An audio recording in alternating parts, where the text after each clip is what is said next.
ஊடக நண்பர்களுக்கு வணக்கம். வெகு குறுகிய நேரத்திலே இந்த ஊடக சந்திப்பு குறித்தான செய்தி அறிந்து இங்கே செய்தி சேகரிக்க வந்திருக்கக்கூடிய அனைத்து ஊடக தோழமைகளுக்கும் நாங்கள் சார்ந்திருக்கக்கூடிய மே 11 சார்பாக வணக்கத்தையும் நன்றியும் தெரிவித்துக் கொள்கின்றோம். தமிழ்நாடு தேர்தல் இதுவரை சந்திக்காத ஒரு நெருக்கடியை தற்பொழுது சந்தித்துக் கொண்டிருக்கிறது.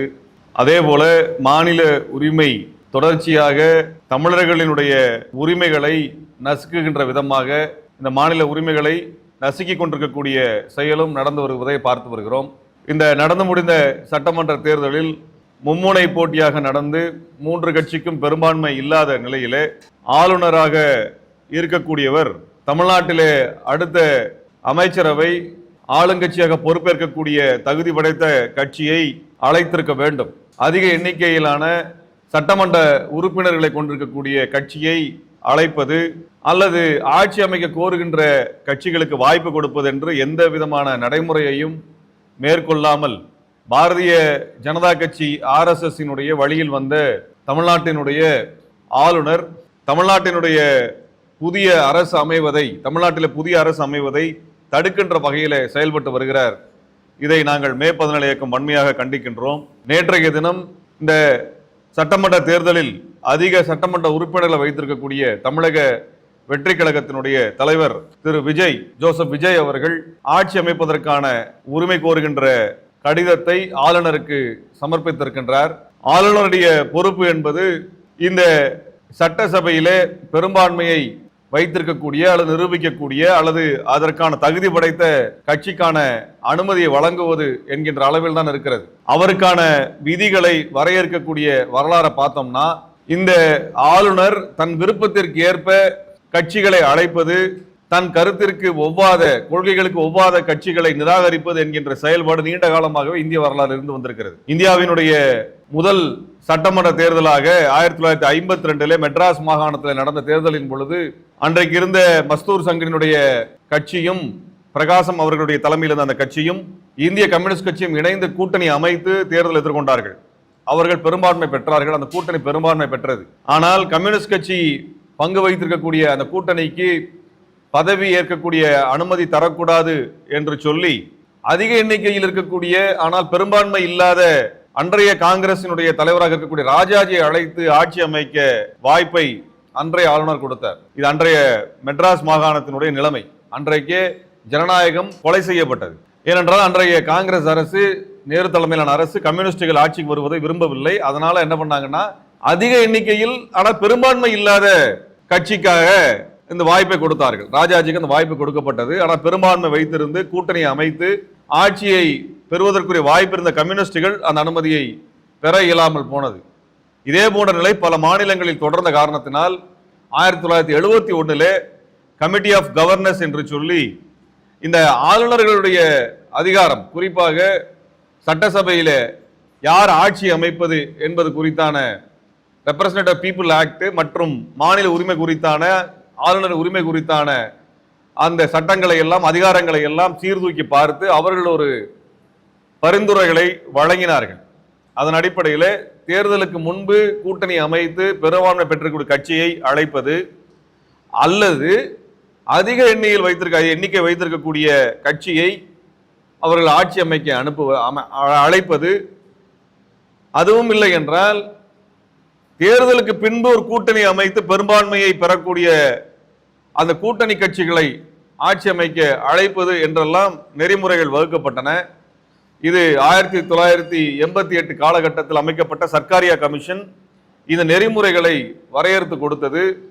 அதற்கு பிறகு பூஞ்சி கமிஷன் இது குறித்து பேசி அவர்களும் இதே நெறிமுறை ஏற்றுக்கொண்டார்கள். 1994 நடந்த பொம்மை SR பொம்மை அவர்களுடைய, அதாவது கர்நாடகத்திலே ஆட்சி அமைக்கக்கூடிய உரிமை கோரிய SR பொம்மைக்கு ஒரு அநீதி நடந்த பொழுது அவர் உச்சநீதிமன்றத்தை நாடினார்.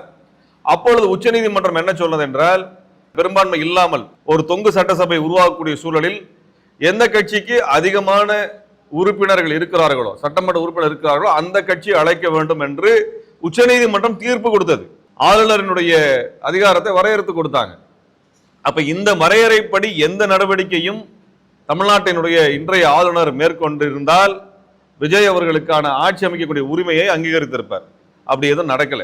இப்ப நம்ம என்ன கேட்கிறோம்னா, அதிமுக திமுக இரண்டு கட்சிகளும் இரண்டு கூட்டணிகளும் ஆட்சி அமைப்பதற்கான உரிமை கோரவில்லை. அவங்க வந்து நாங்க ஆட்சி அமைக்கிறோம் கேட்கல. ஆட்சி அமைக்கணும் கேட்ட ஒரே கட்சி தமிழக வெற்றி கழகம் தான் கேட்டிருக்கிறாங்க. திரு விஜய் அவர்கள் தான் சந்தித்து பேசியிருக்காங்கன்னா தமிழ்நாட்டில் உடனடியாக மக்களாட்சி நிலவுவதற்கான வழிமுறையை செய்வதுதான் ஒரு ஆளுநரோட வேலை. அப்ப மக்களாட்சி பொறுப்பேற்பதற்கான ஒரு வாய்ப்பை அவர்கள் தமிழக வெற்றி கழகத்திற்கு கொடுத்திருக்க வேண்டும். பெரும்பான்மையை நிரூபிப்பது என்பது சட்டசபையில் தான் நிரூபிக்க வேண்டுமே ஒழிய அதை ஆளுநருக்கு நிரூபிக்க வேண்டிய அவசியம் இல்லை. ஆளுநர் வந்து சபாநாயகர் கிடையாது. ஆளுநருக்கு வந்து ஒரு கட்சியை பற்றியான மதிப்பிடுவதில் எந்த அளவீடுமே கிடையாது. அவருடைய விருப்பத்திற்கு ஏற்ப அவருடைய அதிகாரத்தை வளைத்துக் கொள்ளக்கூடிய வகையில் நடந்து கொண்டிருக்கிறார்கள். பெரும்பான்மையை ஆளுநர் நிரூபிக்க வேண்டும் என்கின்ற அவசியம் இல்லை. அதை சட்டசபையில் நிரூபிப்பது என்பது மக்கள் மன்றத்தை நிரூபிப்பதற்கான அடையாளமாக மாறும்.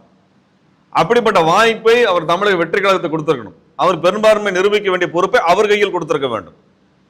பெரும்பான்மையான அரசை நிறுவுவது என்கின்ற எதேச்சதிகார ஒரு தனத்தை ஆளுநர் மேற்கொண்டிருக்கிறார். அதுதான் தமிழ்நாட்டில் நாம் எச்சரிக்கையோடு கவனிக்க வேண்டியது. இது வந்து திமுக அதிமுக தாவேக என்கின்ற கட்சி சார்ந்த அரசியல் நாங்கள் நின்று பேசல. தமிழ்நாட்டினுடைய மாநில உரிமை சார்ந்து பேசுகிறோம். இது நாளைக்கு எல்லா கட்சிக்கும் இது போன்ற ஒரு சூழ்நிலை வரலாம். அந்த இடத்துல தான் தமிழ்நாடு மக்கள் இந்த ஆட்சி அமைக்கின்ற உரிமை குறித்து தெளிவோடு இதை அணுக வேண்டியிருக்கிறது. ஒரு தனிநபர் ஒரு ஆளுநர் முடிவு செய்ய முடியாது. மக்கள் வாக்களித்திருக்கிறார்கள். அந்த வாக்களிப்பின் அடிப்படையில் இந்த கட்சிகளுக்கு இவ்வளவு விகிதத்தில் வாக்குகள் கிடைத்திருக்கின்றன, சட்டமன்ற உறுப்பினர்கள் கிடைத்திருக்கிறார்கள். அவர்கள் பெரும்பான்மையோ அல்லது பெரும்பான்மை தவறுகிறார்கள் என்றாலோ அதை சட்டமன்றத்தில் நிரூபிக்கட்டும், மக்கள் மன்றத்திலே அது நிரூபிக்கப்படட்டும். அதை வந்து அப்படியான ஒன்றை வந்து தான் நம்ம வந்து முன்வைக்கிறோம். இதுக்கு நான் குறிப்பா பேசுற இன்னொரு காரணம் இருக்கு. 2018 கர்நாடக தேர்தலின் பொழுது என்ன நடந்தது என்றால், அங்கே 3 மும்முனை போட்டியாக காங்கிரஸ் கட்சி, மதச்சார்பற்ற ஜனதாதளம் மற்றும் பாரதிய ஜனதா கட்சி தேர்தலில் போட்டியிட்ட பொழுது பாரதிய ஜனதா கட்சிக்கு அதிக எண்ணிக்கையில் சட்டமன்ற உறுப்பினர் கிடைத்தார்கள், ஆனால் பெரும்பான்மை கிடைக்கவில்லை.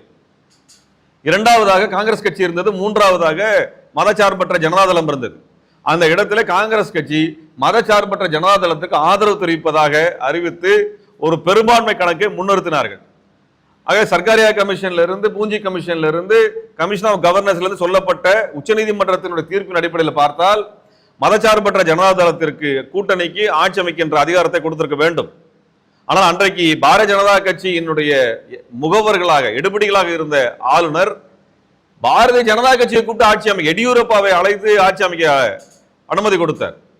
அது மட்டுமல்ல, பெரும்பான்மை நிரூபிப்பதற்காக 15 நாட்கள் அதற்கான கால அவகாசம் கொடுத்தார். இது எதுக்கு? அடுத்த கட்சி உடைப்பதற்கான அது கால அவகாசமாக அதை கொடுத்தார். உடனடியாக உச்சநீதிமன்றம் சென்ற பொழுது அந்த 15 நாள் என்பது ஒரே நாளாக குறைக்கப்பட்டது. ஒரே நாள்ல நீங்க நிரூபிக்க, ஒரு நாள் தான் உங்களுக்கு அவகாசம் நிரூபிக்க உச்சநீதிமன்றம் சொல்லிச்சு. இது ஆளுநர் அதிகாரத்தின் மீது உச்சநீதிமன்றம் வைத்து என்ன சொல்றது, கடுமையான ஒரு விமர்சனம்.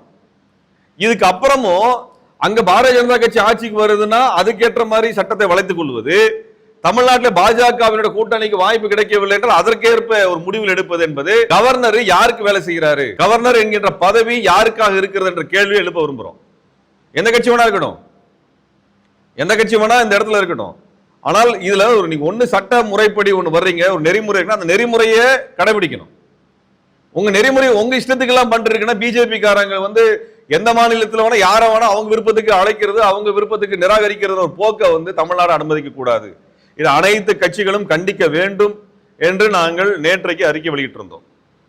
இன்றைக்கு பல கட்சிகள் அந்த நிலைப்பாட்டை ஆதரித்திருக்கிறார்கள். அவர்கள் கவர்னருடைய போக்கை கண்டித்திருக்கிறார்கள், வரவேற்கிறோம். தமிழ்நாட்டில் உடனடியாக ஒரு மக்களாட்சி வரணும். இன்றைக்கு யாரையுமே அழைக்காம இருந்து நாளைக்கு கவர்னர் ஆட்சி வருது அப்படின்னா அது மக்களாட்சிக்கு நேர் எதிரானது. மக்கள் ஒன்றும் ஓட்டு போடாம எங்களுக்கு எந்த கட்சி வேண்டாம்னு நிராகரிக்கல, ஓட்டு போட்டிருக்கிறாங்க. 3 அணிகளும் கணிசமான சட்டமன்ற உறுப்பினர் வச்சிருக்கிறாங்க கையில. ஒவ்வொரு தொகுதியும் தனக்கான சட்டமன்ற உறுப்பினர் யாருன்னு முடிவு பண்ணி அனுப்பி இருக்குது. இதை ஒரு நபர் முடிவு பண்ணுவாரா, ஒரு கட்சி முடிவு பண்ணுவாரா? அதுவும் தமிழ்நாட்டில் கூட்டணி வைத்து கூட்டணியின் பலத்தில் ஒரே ஒரு எம்எல்ஏ பதவி வைத்திருக்க பிஜேபி எப்படி முடிவு பண்றது? பிஜேபி எப்படிங்க முடிவு பண்ணும்? அந்த பிஜேபி கட்சிக்காரங்க தமிழ்நாட்டில் யார் வரணும் யார் வரக்கூடாது முடிவு பண்ணுவாங்களா? அப்படிப்பட்ட ஒரு மோசமான சூழலை அனுமதிக்க கூடாது, தமிழ்நாடு அனுமதிக்க கூடாது. இதுல விருப்ப வெறுப்பெல்லாம் பார்க்க கூடாது என்றுதான் மே 14 சொல்லுது.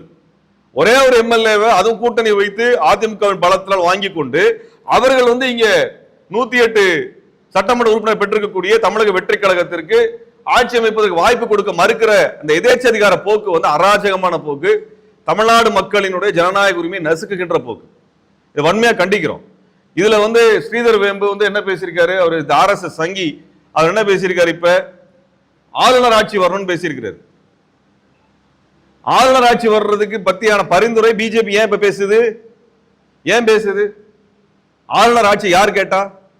எதுக்கு ஆளுநர் ஆட்சி கொண்டு வரணும்? எதுக்கு கவர்னர் ஆட்சிக்கு திரும்பி வரணும்? மக்களாட்சி தான் வரணும். ஏன்னா பாஜக விருப்பப்பட்ட சட்டங்களை எல்லாம் நிறைவேற்றுவதற்கான சூழலை பாஜக தன்னுடைய தேர்தலில் மிக மோசமாக தோற்று போயிருக்கிறார்கள். ஒன்று மிக தெளிவாக தமிழ்நாடு மக்கள் ஒன்று சொல்லியிருக்கிறாங்க, திமுக கூட்டணியை நாங்க நிராகரிக்கிறோம்னா பிஜேபி கூட்டணிக்கு வாக்களிக்கின்ற அவசியம் இல்லை என்ற முடிவு எடுத்திருக்கிறாங்க. அதை நாங்கள் வரவேற்கிறோம். அவர்கள் தாவேகாவை தான் தேர்ந்தெடுத்திருக்கிறார்கள், பிஜேபி கூட்டணியை நிராகரித்திருக்கிறார்கள். தமிழ்நாடு மக்கள் பிஜேபி கூட்டணி நிராகரித்த என்பதுதான் செய்தி. அதுவும் 4 எம்எல்ஏ வைத்திருந்த பிஜேபி இன்னைக்கு 1 எம்எல்ஏ தான் வச்சிருக்குது. அதுவும் ஊட்டியில அதிமுகவினுடைய வலிமையான தொகுதியில் தான் வென்றிருக்கிறார்கள். இதான் நிலைமை, இதான் பிஜேபியோட நிலைமை. தமிழ்நாடு மக்கள் மதவெறியை நிராகரித்திருக்கிறார்கள்.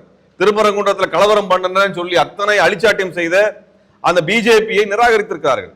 பிஜேபிக்கு தேர்தலில் பிரச்சாரம் பண்றது யாரெல்லாம் வந்தாங்க? பிரதமர் வந்தாரு, திருப்பரங்குன்றத்துக்கு போனாரு, அமித்ஷா வந்தாரு, அவர் நகர்வலம் வந்தாரு, மகாராஷ்டிராவினுடைய முதல்வர் வந்தாரு. அவர் வந்து என்ன சொன்னாரு, நீங்க ஓட்டு போட்டாதான் உங்களுக்கு மதுரைக்கு மெட்ரோ வரும்னு பிளாக்மெயில் பண்ணாரு. இத்தனை பேரையும் கொண்டு வந்து இறக்குனாங்க பிஜேபி. இத்தனை அமைச்சர்கள், இத்தனை முதலமைச்சர்கள், இத்தனை பரப்புரைகளை செய்தும் ஒரே ஒரு இடத்துல தான் பிஜேபி ஜெயிச்சிருக்குன்னா, தமிழ்நாடு மக்கள் 234 தொகுதியில் ஒரே ஒரு தொகுதி தான் பிஜேபி கொடுத்து, அதுவும் கூட்டணி என்பதால் கொடுத்தாங்க. இல்லைன்னா பிஜேபி தொடை தெரியப்பட்டிருக்கும். இதுதான் தமிழ்நாடு மக்களுடைய ஒட்டுமொத்த முடிவு. எங்களுக்குள்ள இருக்க மாநில கட்சிகள் நாங்க வாக்களிச்சுக்கிறோம், ஆனால் பிஜேபி கூட்டணிக்கு வாக்களிக்க மாட்டோம் என்று பேசிவிட்டார்கள், தெளிவா சொல்லிட்டாங்க. அப்புறம் எதுக்கு மறுபடியும் இங்க வந்து யார் ஆட்சி அமைக்கணும் அமைக்கக்கூடாதுன்னு பிஜேபி முடிவு பண்ணலாம்? அதை தான் நாங்க இப்ப கேட்கிறோம். இன்றைக்கு தமிழ்நாட்டில் ஆட்சி அமைக்கப்படணும். தமிழக வெற்றி கழகத்திற்கு ஜனநாயக சக்திகள் இந்த புள்ளியில இருந்தாவது கவனிக்க வேண்டும். இதை இந்த புள்ளியில இருந்தா கவனிக்க. நாளைக்கு ஆளுநர் ஆட்சியை வந்து நம்ம தலைவர் திணிக்கிறதுக்கா? ஆளுநர் ஆட்சி நடந்ததுக்காக கொண்டு வந்ததுக்கு பின்னாடி இவங்க என்ன வேணா செய்வாங்களே, மாநிலத்தை என்ன வேணா செய்வாங்கல்ல. இப்பவே யோசிச்சு பாருங்க, நேற்றுக்கு ஒரு நாளுக்குள்ள என்ன நடந்திருக்கிறது. அவர் ஆட்சி அமைப்பதற்கான அனுமதியை கொடுக்கல. அதே நேரத்தில் மணி லாண்டரிங் கேஸ் PMLA வழக்கு திரு விஜய் மேல ஏவப்பட்டிருக்கிறது, அந்த வழக்கு கொண்டு வரப்பட்டிருக்கிறது. அதே நேரத்தில் மும்மொழி கொள்கையை முன்வைக்கக்கூடிய PM ஸ்ரீ திட்டத்தை உடனடியே நடைமுறைப்படுத்தணும்னு ஒன்றிய அரசுடைய கல்வித்துறை கடிதம் அனுப்பியிருக்குது. நான் கேட்கிறேன், இங்க ஒரு ஆட்சி அமையல, மக்களாட்சி அமையாதப்ப இத்தனை நெருக்கடி பிஜேபி காரன் கொடுக்குறான். இது எவ்வளவு பெரிய அராஜகமான போக்கு. தமிழ்நாடு மக்களை பத்தி என்ன நினைக்கிறாங்க? அப்ப இந்த புள்ளியில இருந்தா பார்க்கணும். இப்ப நீங்க திமுகவினுடைய தலைவர் மரியாதைக்குரிய முன்னாள் முதலமைச்சர் MK ஸ்டாலின் அவர்கள் தெளிவான சொல்லிருக்காங்க, நாங்கள் 6 மாதம் இவர்களுடைய ஆட்சியை அல்லது இவர்களுடைய அந்த ஆட்சி காலத்தை நாங்க தொந்தரவு செய்ய மாட்டோம் அப்படின்னு தெளிவா மிக ஜனநாயகமான ஒரு அறிக்கை வெளியிட்டு இருக்கிறாங்க. இப்படி எல்லாருமே வெளிப்படையா சொன்னதுக்கு பின்னாடியும் இவர் ஆட்சி அமைக்க விடக்கூடாதுன்னு சொன்னா, அப்ப யார் ஆட்சி அமைக்கிறதுக்காக பிஜேபி விரும்புகிறது என்றால், கவர்னருடைய ஆளுநருடைய ஆட்சியை கொண்டு வந்து அவர் திட்டங்கள் நடைமுறைப்படுத்த விரும்புகிறான்றதான் புரிந்து கொள்ள முடியும். அதுதான் நான் பேசி முடிச்சிடுறேங்க, அப்புறமேல் பேசலாம், ஒன்னும் அவசரம் எல்லாம் ஒண்ணு இல்லை, 2 மணி நேரம் கூட உட்காந்துருக்கேன். அப்ப இப்படிப்பட்ட ஒரு நிலைமையை கவனத்தில் எடுத்துக்கணும்னு தான் நான் தமிழ்நாடு மக்களுக்கு வேண்டுகோள் வைக்கிறோம். நீங்க வாக்களித்திருக்கிறீர்கள், நீங்கள் தேர்ந்தெடுத்த வேட்பாளர் சரியா தவறா என்ற இடத்துக்குள்ள நாங்க போல, எந்த கட்சி தேர்ந்தெடுக்கிற இடத்துக்குள்ள நாங்க போல, அது எங்களுக்கு தேவையில்லை. பாரதிய ஜனதா கட்சிக்கு எதிராக மே 14 இயக்கம் பரப்புரை மேற்கொண்டது. அதுல பாரதிய ஜனதா கட்சி மக்களால் வீழ்த்தப்பட்டது என்பதிலே நாங்கள் மக்களுக்கு, தமிழ் மக்களுக்கு, தமிழர்களுக்கு நான் நன்றி தெரிவிக்கின்றோம். அதற்கு அடுத்தபடியாக தமிழ்நாட்டில் யார் ஆட்சி அமைக்கணும் ஆட்சி அமைக்கக்கூடாது என்கின்ற முடிவை தமிழ்நாடு மக்கள் நிராகரிக்கப்பட்ட பிஜேபி முடிவு செய்யக்கூடாது என்றுதான் சொல்ல வந்திருக்கிறோம். அதுல ஆளுநர் வந்து பிஜேபி சாதகமாக அவங்களுக்கு ஏற்பதை போன்ற ஏற்புடைய ஒரு நிலையை எடுப்பதை நாங்கள் வன்மையாக கண்டிக்கிறோம். தமிழக வெற்றி கழகத்திற்கு பெரும்பான்மையான அதிகப்படியான எம்எல்ஏக்கள் இருக்கிறாங்கன்னா அவங்க ஆட்சி அமைப்பதற்கான வாய்ப்பை கொடுங்க. அவங்க தங்களுடைய பெரும்பான்மையை சட்டசபையில் நிரூபிக்கட்டும், அவங்க நிரூபிக்கட்டும். அது ஆளுநர் வேலை இல்லை, பிஜேபியோட வேலை இல்லை, RS சங் பரிவாரோட வேலை அல்ல. இந்த போக்கை அனுமதிக்க கூடாது.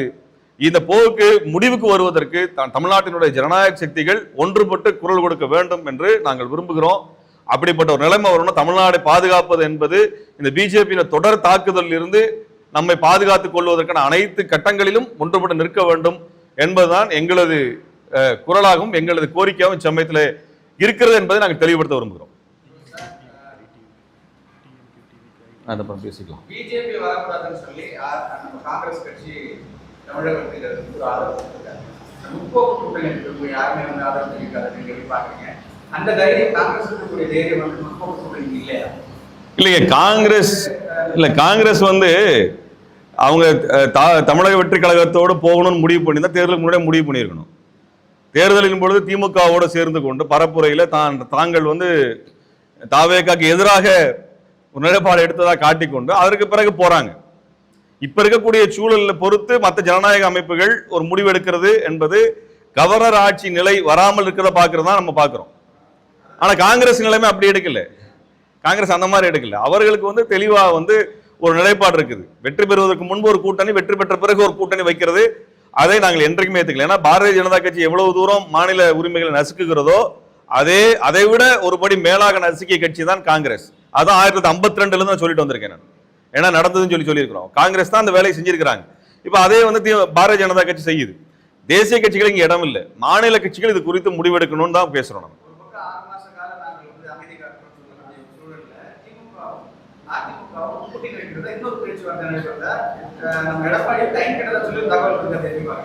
இப்ப அதிமுக திமுக ரெண்டு பேரும் பேசினதாக ரெண்டு கட்சிகளும் அதிகாரப்பூர்வம் அறிவிக்கல.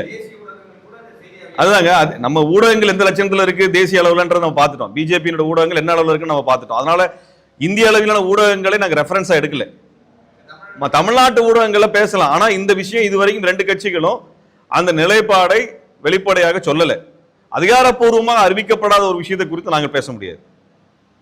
அதான் நாங்க சொல்ல முடியும். அப்படி ஒரு நிலைமை, அப்படி ஒண்ணு உண்மை ரெண்டு கட்சிகளும் பேசுது அப்படின்னா அது ஏற்புடையது அல்ல. அது அப்படியான ஒண்ணு பண்ணாங்கன்னா தப்பு.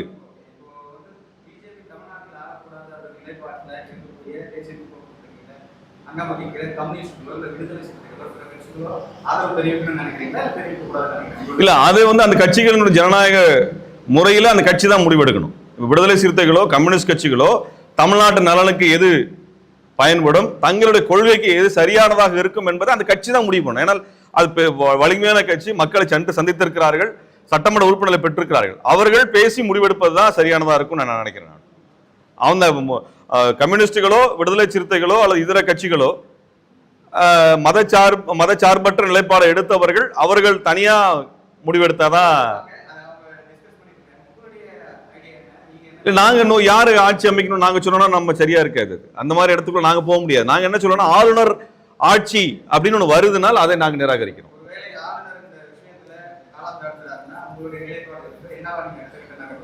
ஆளுநர் யாரையும் அழைக்காம ஒரு மக்களாட்சி முறை வரவிடாமல் தடுத்தால் நிச்சயமாக அதற்கு எதிரான போராட்டத்தை நாங்கள் எடுப்போம்.